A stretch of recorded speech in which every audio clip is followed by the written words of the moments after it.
For 500 years, there's been one book that served as a guide for tyrants and, well, a kind of Bible for political realists. Niccolò Machiavelli's The Prince. Its ideas are so famous, so infamous really, that they gave us a whole word for cunning, ruthless ambition. But here's the question. Was Machiavelli really the monster that history makes him out to be? Let's try and separate the man from the myth. So let's just start with that word, Machiavellian. What does it make you think of? For most of us, it's basically a synonym for scheming, cynical, totally amoral behavior. It's that idea that the ends always justify the means, no matter how brutal those means might be. And, this dark reputation really got cemented back in Elizabethan England. Playwrights of the time pretty much created this character, the murderous Machiavel, who was this cackling, cartoonish villain, a devious rogue with poisons and a dagger beneath his cloak. And that's the image that has just stuck with us for centuries. It's what defined his name for pretty much everybody. But that's the myth. And the reality, well, it's way more complex, and frankly, a lot more interesting. To really understand The Prince, we have to understand the man who wrote it and the incredibly violent world that shaped him. So to find the real Machiavelli, we have to go back to his world, 15th century Italy. And you have to understand, this wasn't a unified country like we think of it today. It was a chaotic, dangerous political chessboard, where just surviving was the only thing that mattered. Just try to imagine a peninsula just torn apart by 5 major powers, all of them locked in this fierce, never-ending competition. Alliances were made one day and broken the next. And then, in 1494, everything just went off the rails. France invaded, and it plunged Italy into decades of brutal warfare. Foreign armies were just marching all over the place, and nobody was safe. This was the world Niccolò Machiavelli was born into. And look, he wasn't some philosopher sitting in an ivory tower. For 14 years, Machiavelli was a high-ranking diplomat for Florence. He was in the rooms where history was happening, negotiating with kings and popes. But when the political winds shifted, his whole world just collapsed. The new government in Florence decided he was an enemy. He was fired, thrown in prison, tortured on the rack, and then finally exiled to his little country farm, completely banned from politics for the rest of his life. So the prince was really born from this personal catastrophe. He wrote a letter to a friend where he described his day in exile, but he also talked about his escape, his study. He wrote, "For 4 hours at a time, I feel no pain, I forget all my worries."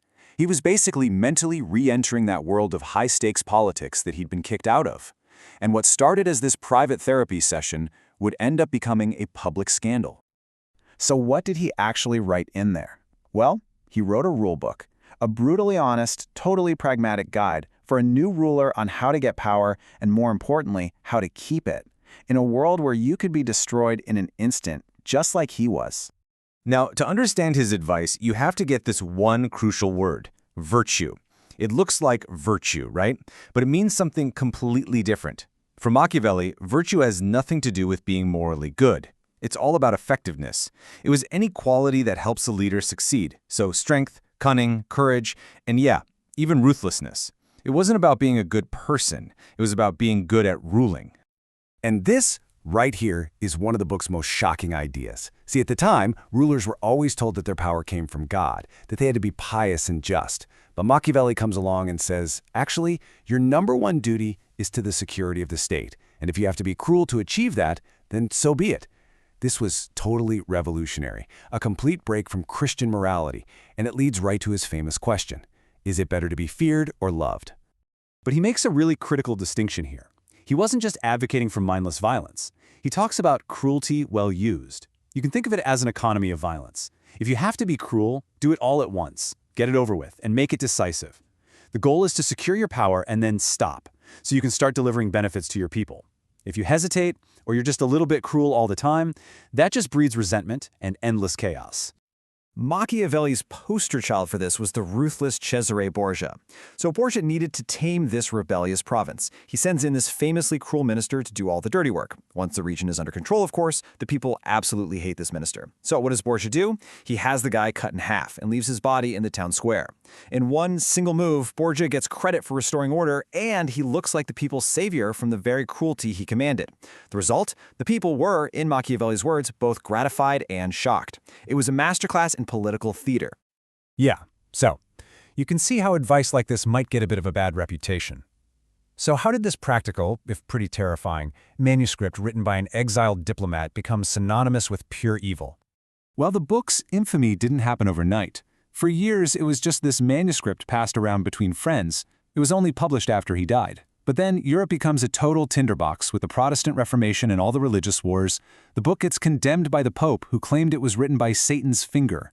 Then it gets picked up by playwrights who just simplified its ideas into a recipe for a good stage villain. And that's how the myth was born. But its legacy is incredibly complex. The philosopher Bertrand Russell famously called it a handbook for gangsters. But another philosopher, Jean-Jacques Rousseau, argued the exact opposite. He said that by exposing how tyranny works, Machiavelli was actually trying to teach people to be free. And of course, dictators like Mussolini took it at face value, calling it a useful guide. So the same book has been used to justify tyranny and to analyze it. Which brings us right back to our central question. Is The Prince a guide for gangsters? Just a cynical celebration of evil?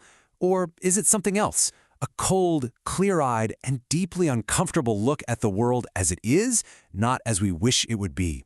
Perhaps its real, enduring power is that it forces us to confront what it truly takes to win and hold on to power.